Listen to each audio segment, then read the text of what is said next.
From indulging in that nightly bowl of ice cream, I do it too, to biting your nails. We all have a few bad habits we can't seem to break, but our next guest may have the secret to ditching them for good.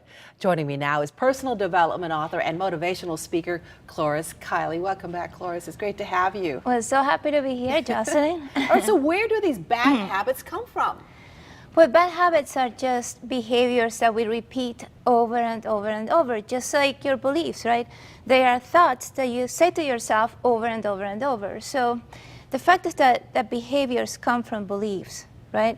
So that's where they stem from, things that you believe are true about yourself. Like, I have to have the chocolate at 3 p.m. or I cannot concentrate.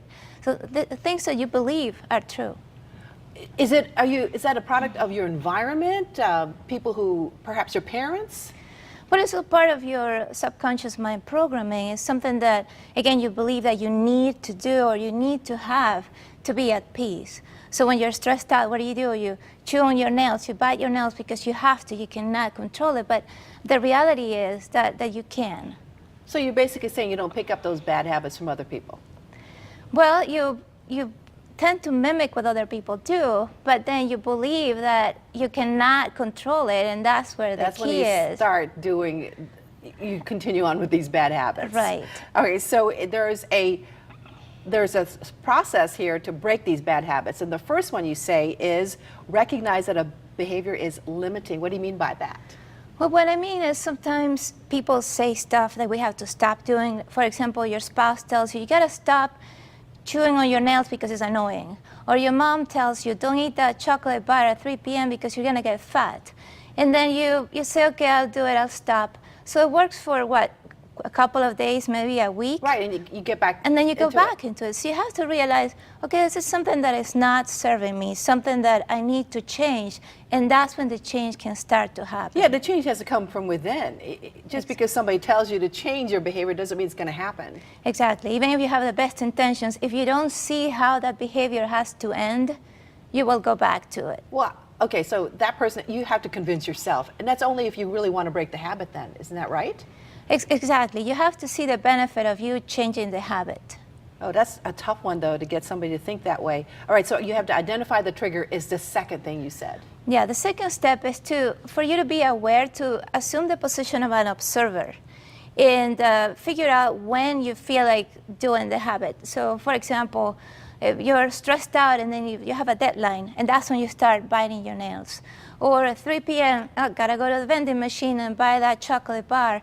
So you know your triggers, so once that comes, that's when you know that you can change it, and before it becomes something that you cannot control, that's when you take action. So you really have to be aware.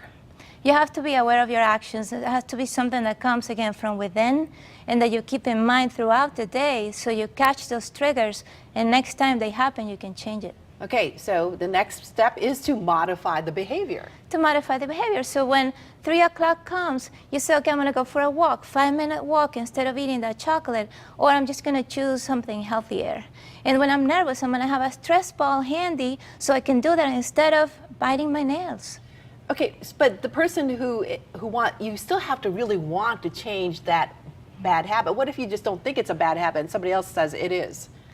But then you won't change it. So you have to be ready to change it. It's something that, again, that has to come from you, that you see the benefit. And then when you choose a new behavior, you have to see how you feel better by doing it.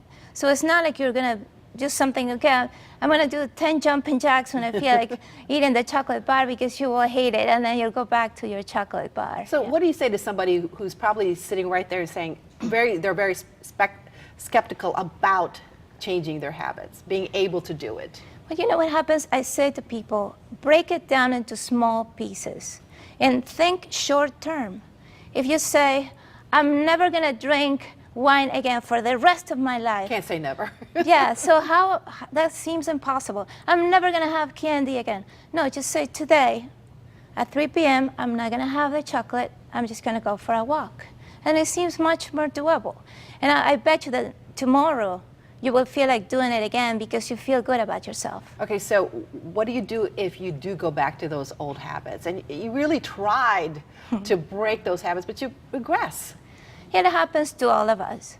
So I'll tell you a quick story. I recently went to the Mystic Aquarium, and they have a sea lion show. So they're making some changes to the show. The trainer said, now, for the past 20 years, the sea lions have jumped on stage when we come out. But we're trying to change that behavior. We want them to stay in the water. So we've been working on this for months. Let's see what happens. So the trainers come out, and then what happened? Though? The sea lions went back on stage. So what did the trainer do? Did they yell at the sea lions? You stupid sea lion. No, they didn't do that, right? They were friendly and kind to the sea lion. They said, okay, let's do this again. We'll try again tomorrow. That kind of kindness is the kindness that you have to show to yourself. You have to love yourself. Yeah, you have to, yeah, that's true. You have to forgive yourself. Correct. Very good. Okay, you offer more than just advice on breaking bad habits in your book, Magnificent, Married or Not. Where can viewers get a copy of it? They can get it on Amazon, BarnesandNoble.com, any place where they sell books. It's great to have you with us again. Yeah, thank you.